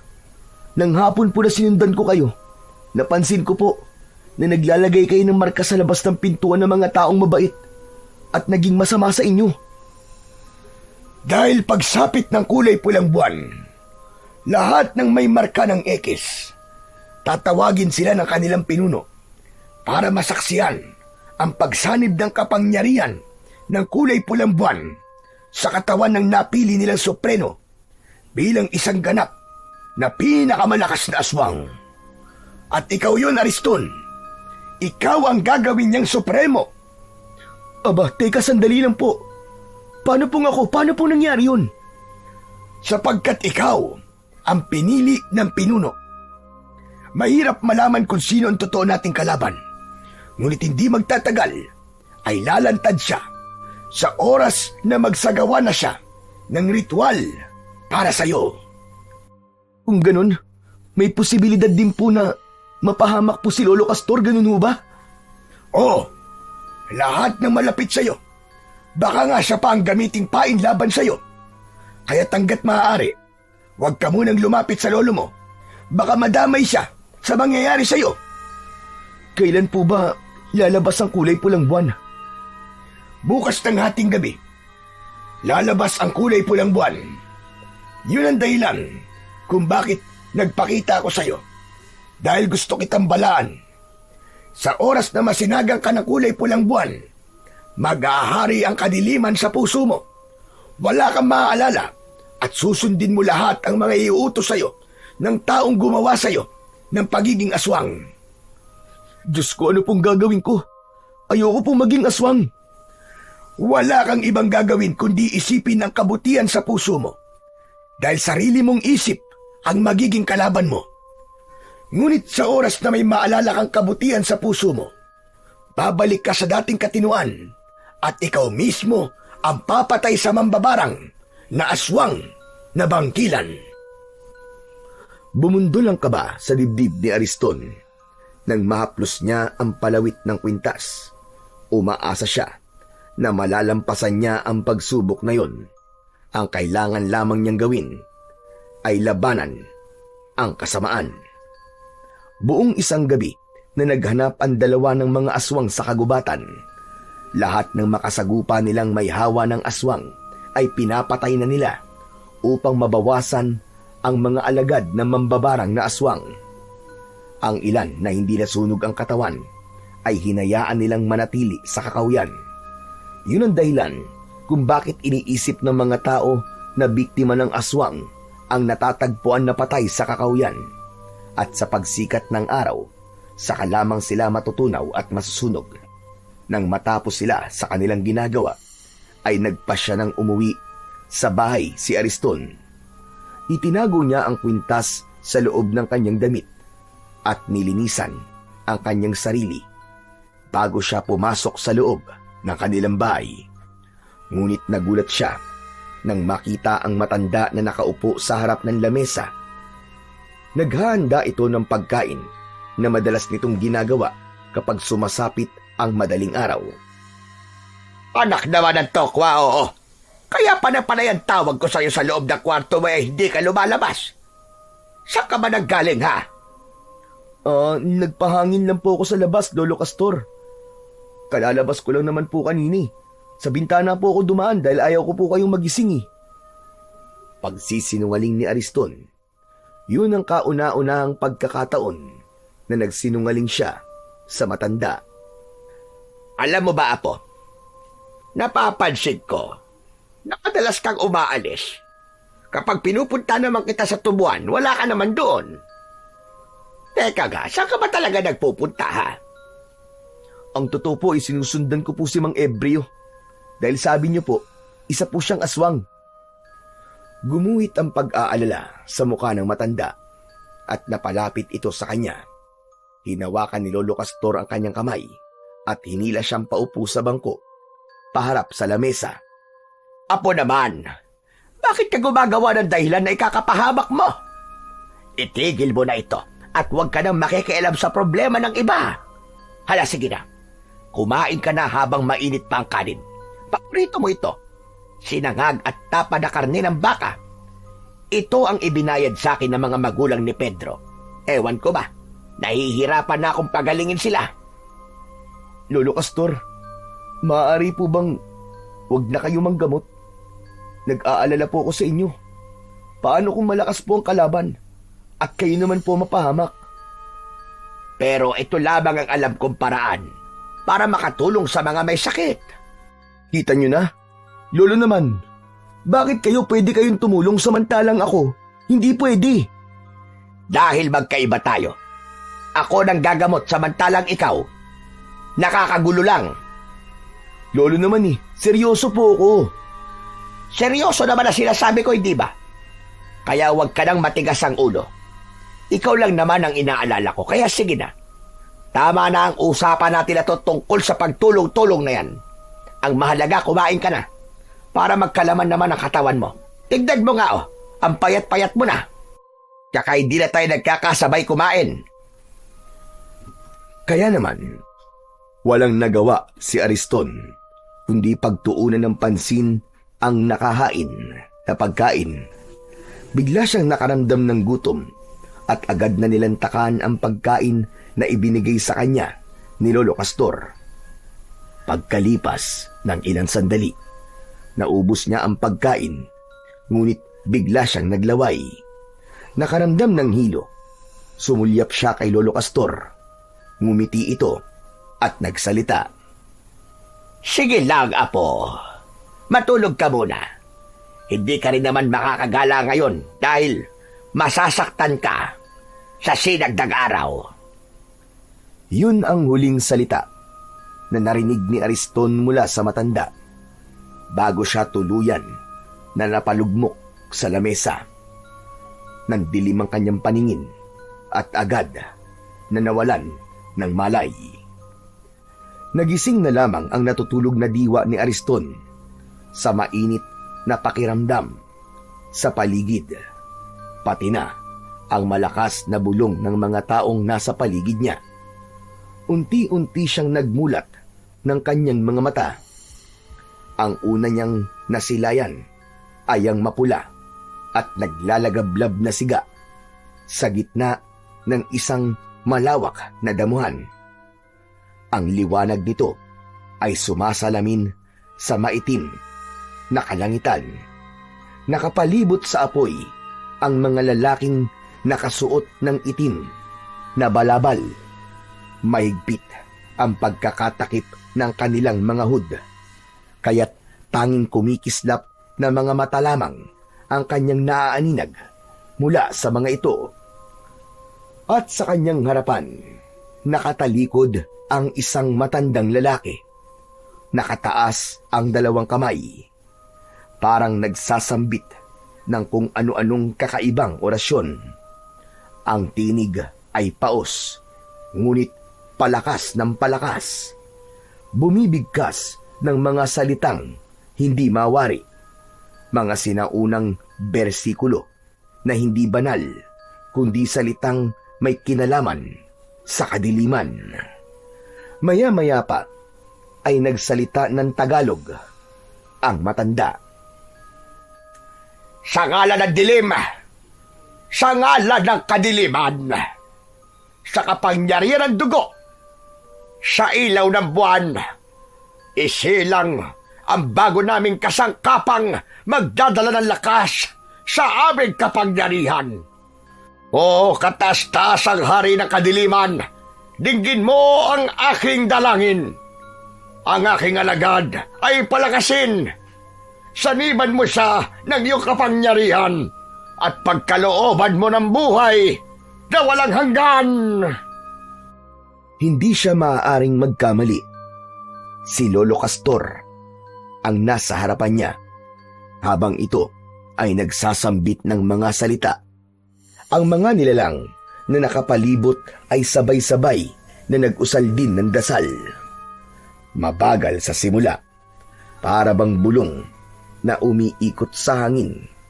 Ngunit unti-unti itong lumalakas na tila ugong ng kulog. Ang kanilang mga tinig ay nagmistulang alon na paulit-ulit na bumabalot sa pandinig ng binatang si Ariston. Pinaparamdam sa kanya ang bigat ng ritual na isinasagawa ng mga kampon ng kadiliman. Sinubukan niyang igalaw ang kanyang mga kamay, ngulit agad niyang naramdaman ang hapdi. Ang kanyang mga pulsuan ay mahigpit na nakatali sa likod ng poste. Ang mga hibla ng lubid ay bumaon na sa kanyang balat. Mula sa pagkakasugat ay dumaloy ang manipis na dugong tumutulo, naghalo sa pawis na kumakapit sa kanyang balat. Ang paligid ng sugat ay namamagana at nanlalagkit, para bang sinasadya ng lubid na pahirapan ang kanyang bawat galaw. Ramdam na ramdam ni Ariston ng mga sandaling yun ang mabilis na tibok ng kanyang puso. Hindi lamang dahil sa sakit ng kanyang sugat, kundi dahil sa labis na galit. Ngayon ay alam na niya kung sino ang totoong kalaban at buong katotohanan. Naramdaman ni Lolo Castor ang pagpupumiglas ni Ariston, kaya naman humarap ito sa kanya. Huwag mo na subukan makawala sa pagkakagapos ng lubid, apo ko. Ano pong ibig sabihin nito, Lolo Castor? Anong ibig sabihin nito? Simple lang.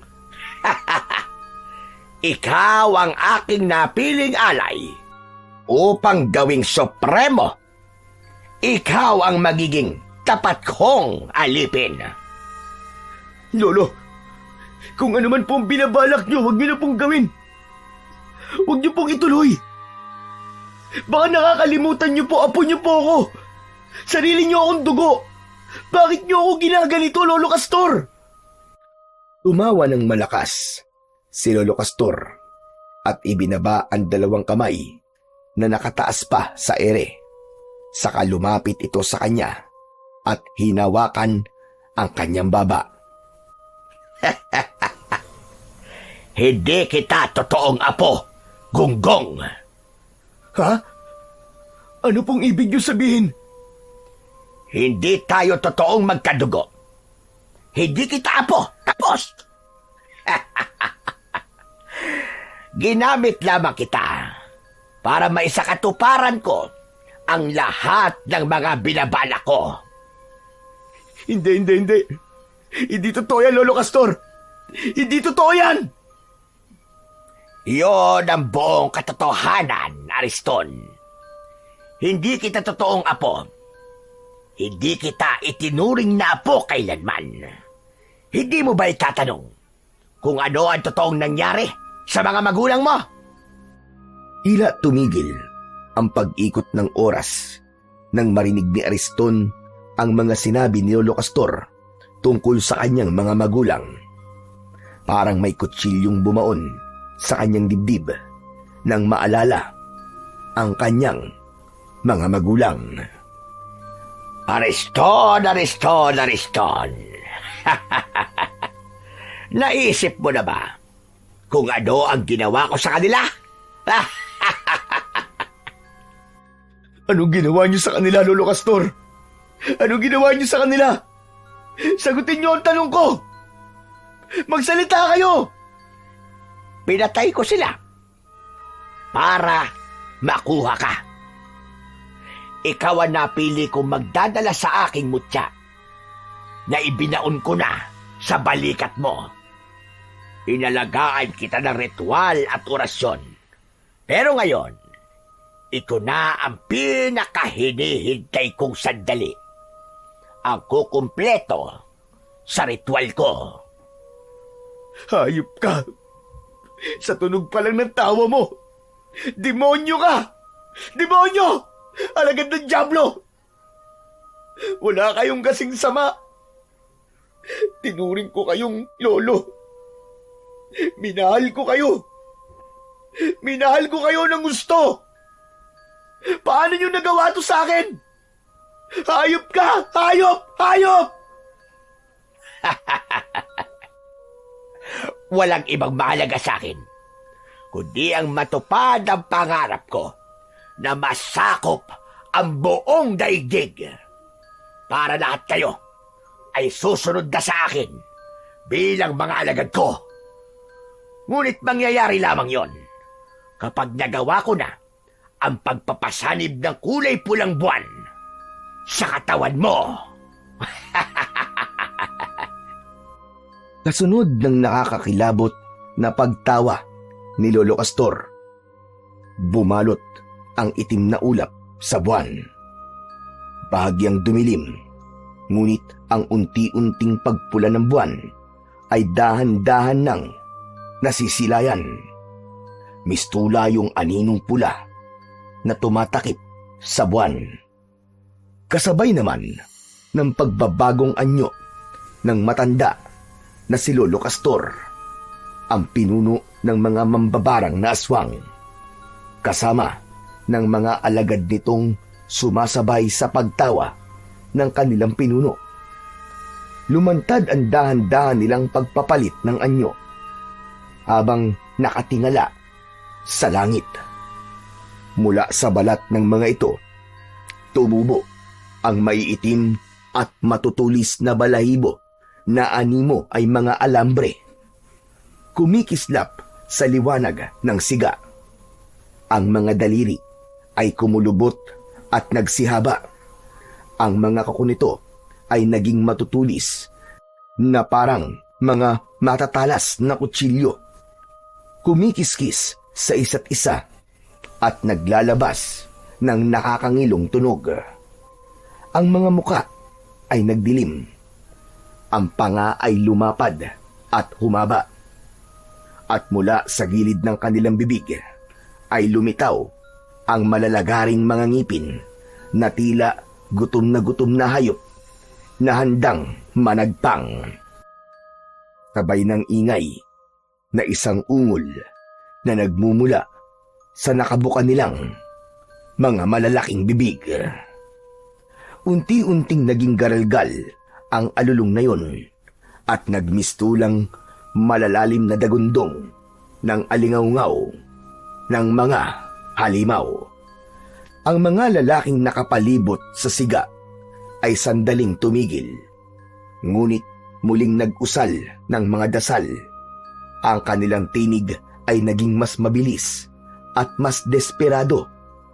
Umalingasaw din sa hangin ang nakakasulasok na amoy na parabang nabubulok na laman ng tao. Hindi maiwasan ni Ariston ang hindi malungkot sa nakikitang pagbabago sa kanyang lolo na matagal niyang nakasama at minahal.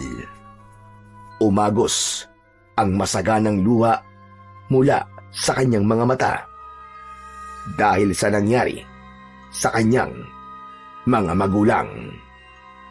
Ang pagmamahal niya sa matanda ay napalitan ng matinding galit, puot at pagkasuklam na tila bulkan ng sasabog.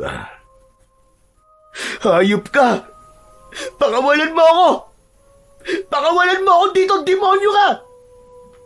Isa kang halimaw na hindi na dapat binubuhay! Demonyo ka! Demonyo! Hindi kayo magtatagumpay sa mga binabalak nyo! Tandaan nyo yan!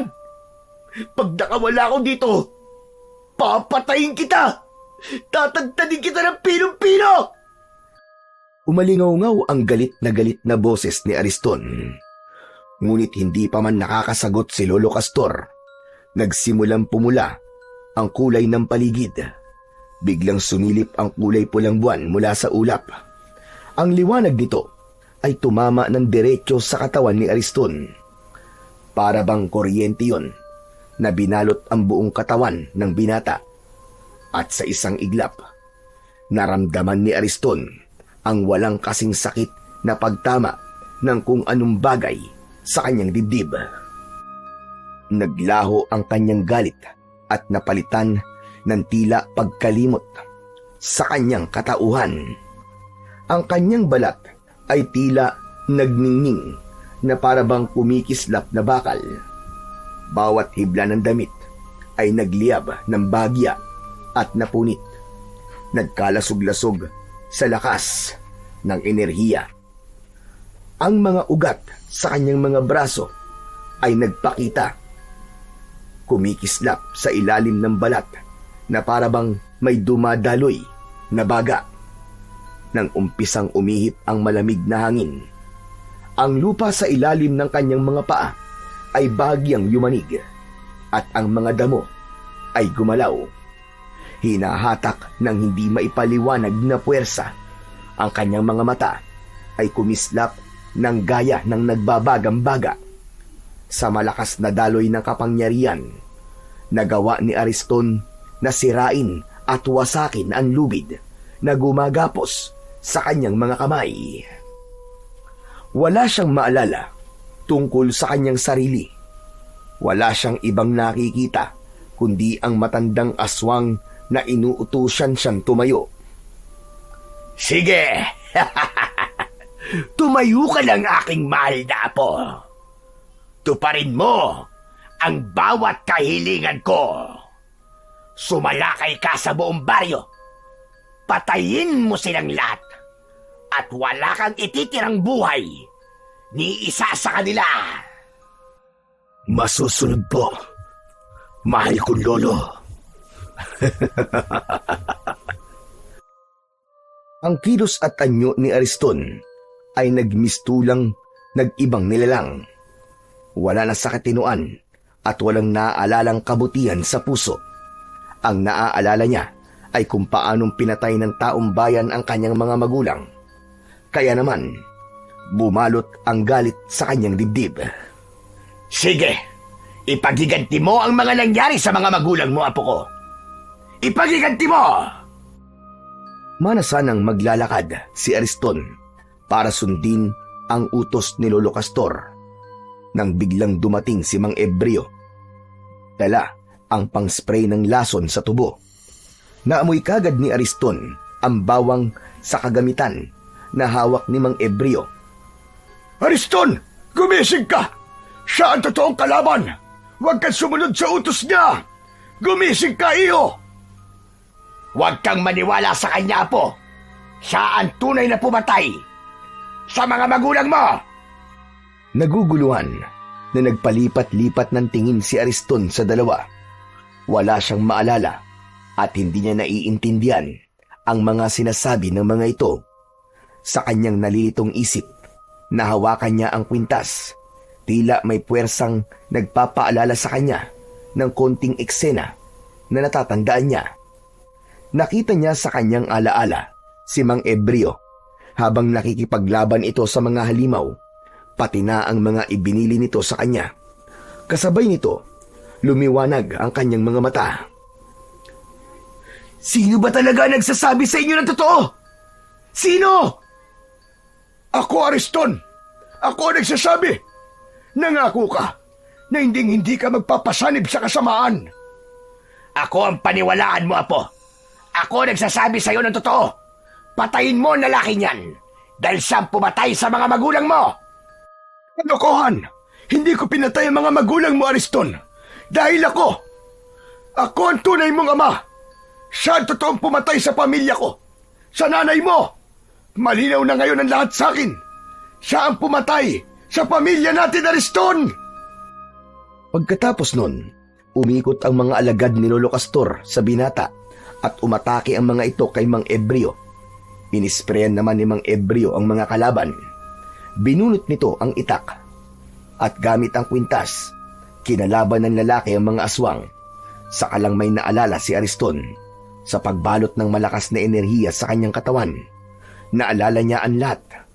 Naghari sa kanyang dibdib ang katotohanan, pati na ang mga sinabi ni Mang Ebreo na ito ang kanyang tunay na ama.